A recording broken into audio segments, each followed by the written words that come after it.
Good morning, dear friends. Today is October the 21st in the year 2003. We are in the Lower Hamlet, Dharmanikta Temple, in our second day of the IP retreat.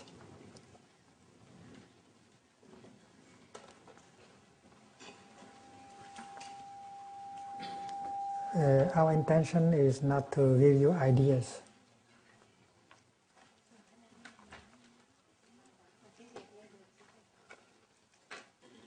Even ideas of peace.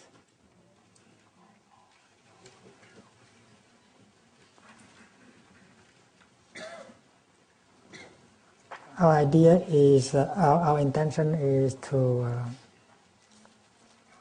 offer you an opportunity to recognize the seed of peace and joy that are already in yourself.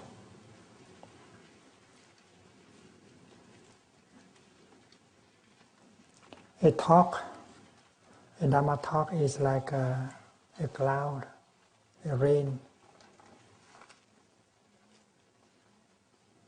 And the rain can help the seeds in the soil to sprout and to bring forth flowers and fruit.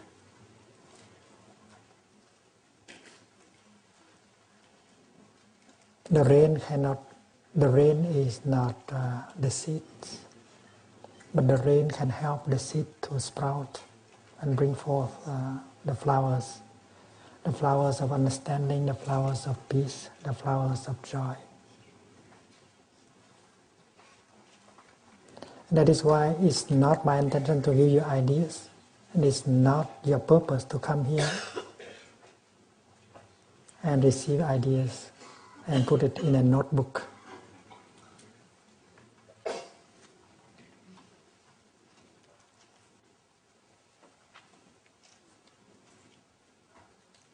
When there is rain, we allow the rain to penetrate into the soil. And if the rain is enough, and then all the seeds within the soil will be penetrated by the rain, and they have a chance to sprout.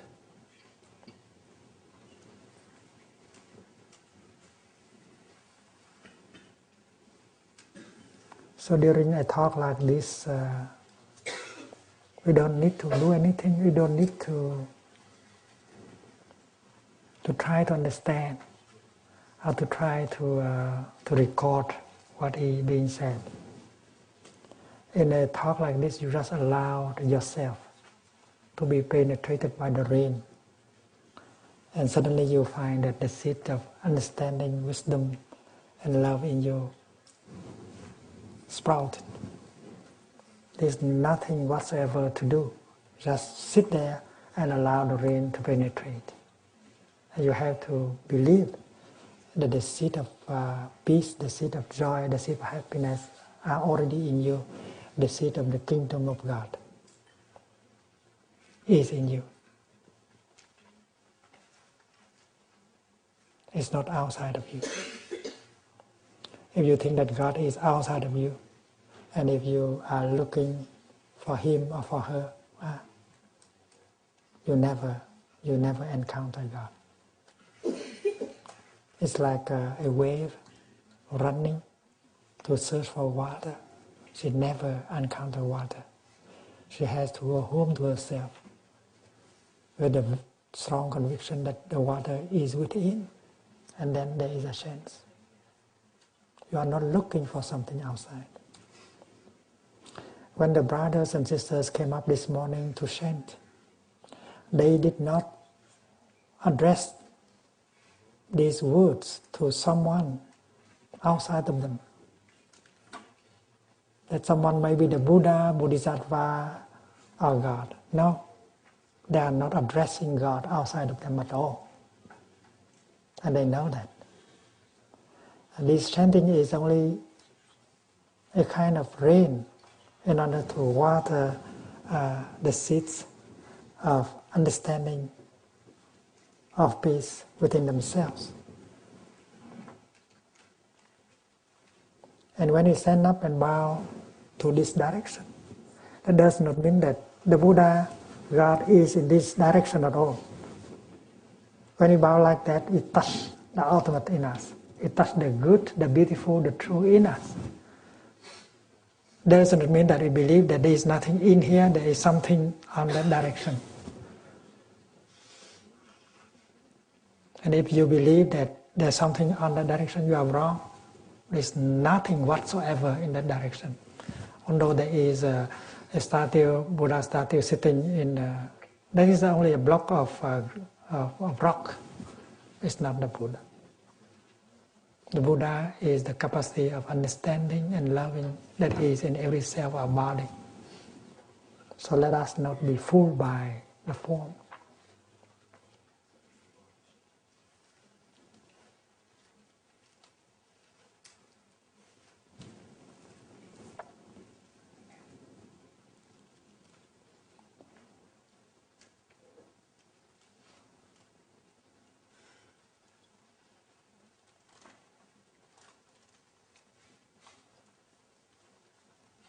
The most precious gift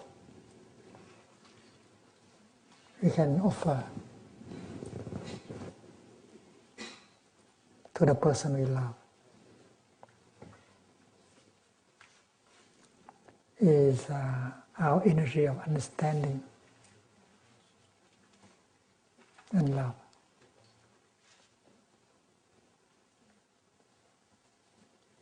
If we do not have understanding and love within us, we have nothing to offer to him or to her or to the world.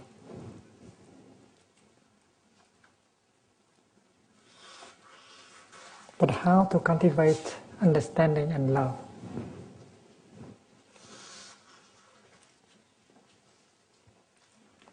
You can cultivate understanding and love when you are alone.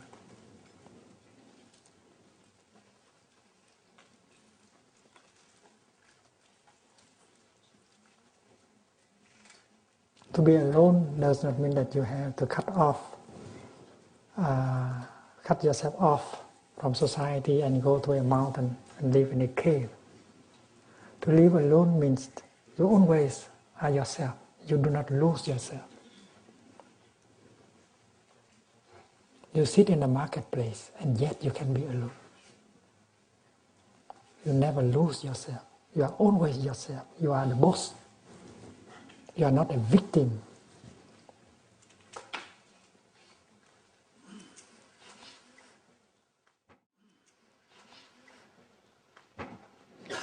When you practice walking mindfully, you are concentrated on your steps and your in-breath and out-breath.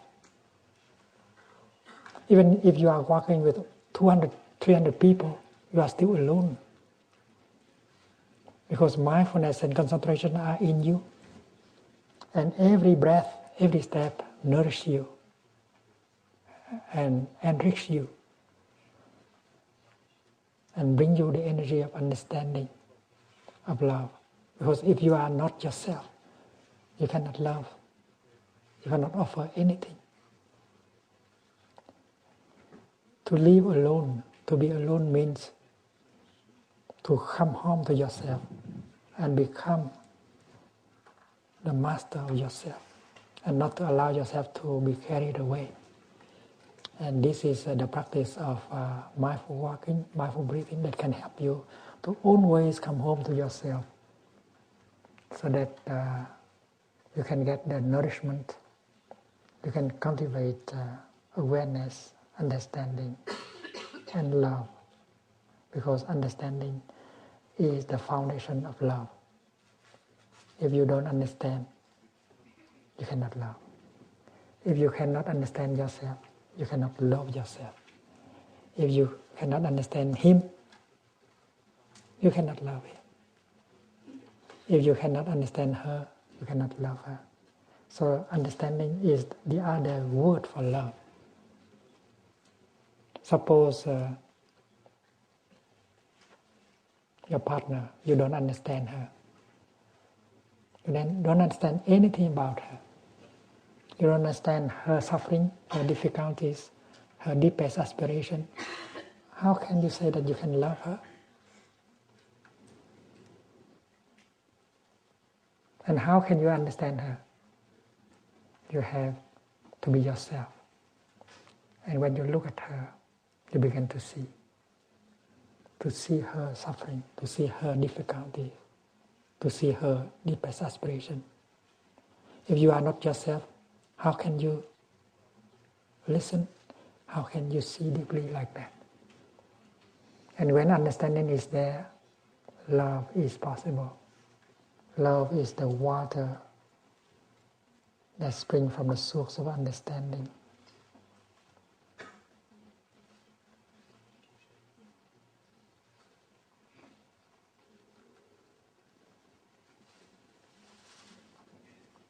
Relationship is meaningful.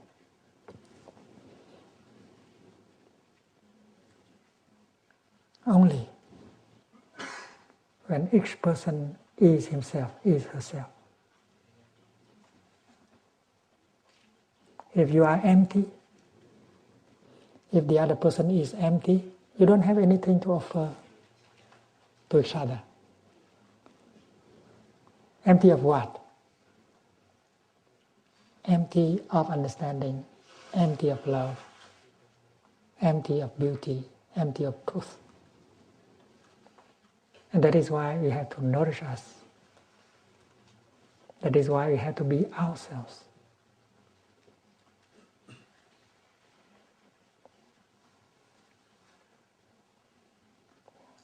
Well, when we meet each other, we love to talk to each other. It's a pleasure to talk to each other. I know that. But if we don't practice mindfulness, talking is just allow yourself to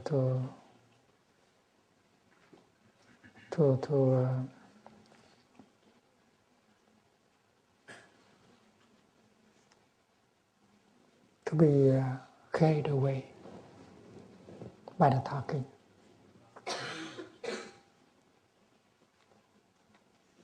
You don't have much to offer, and the other person has not much to offer to you.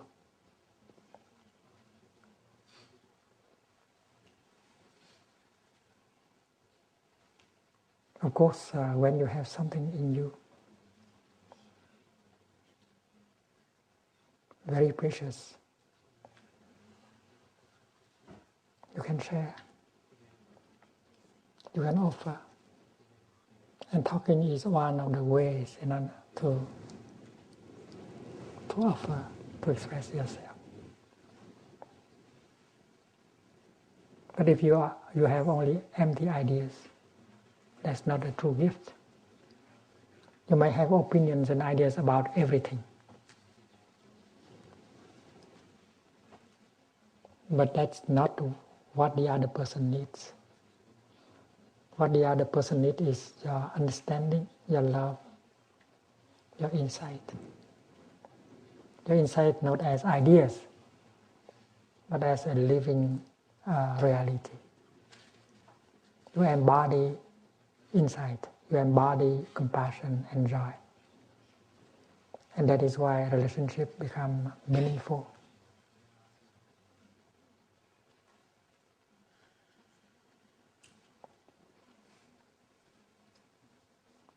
If we know the art of living alone, it means that if we know how to be ourselves, to cultivate in each moment the energy of peace, the energy of understanding, the energy of compassion, and then our relationship will become meaningful. Each of us has to be ourselves in order for the relationship to be meaningful. This is quite simple. And that is why when you have 5 minutes, when you have 10 minutes for yourself,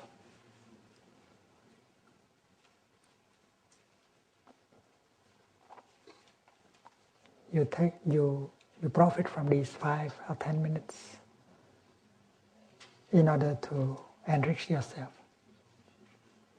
to become more solid, more free, more understanding, more compassionate. Because when we love someone, we want to offer him and to offer her what we have. And what we have is joy, understanding, compassion. And then the offering is the best thing we can make to our beloved one. We should ask ourselves, what can I offer her? What can I offer him? Do I have much to offer? If you want to have something to offer, cultivate it. And you cultivate it by being alone, working alone, cultivating alone. And the practice of mindful breathing, mindful walking can help you to come home to yourself and begin to get the energy of joy, of peace. Imagine a tree standing out there. Because the tree is always standing there, it continues to get the nutrition from the earth, the water, the minerals, and so on. With that kind of input, she can nourish her branch, her leaves. She can make flowers. She can make leaves, and so on. And she has so many things to offer to the world. And if we move the tree around, the root of the tree will have no chance to get in touch with the soil. And the root of the trees cannot get the nutriment that she needs in order to make flowers and fruit. We are like a tree. If you do not know to go home to us,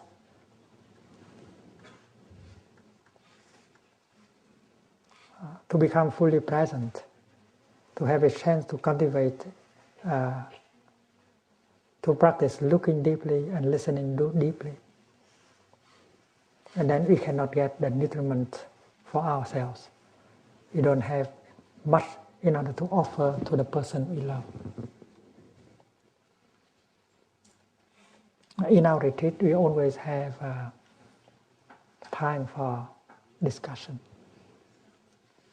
That we call Dharma discussion. The kind of discussion that we can, in which we can offer our insight, our joy, our experiences.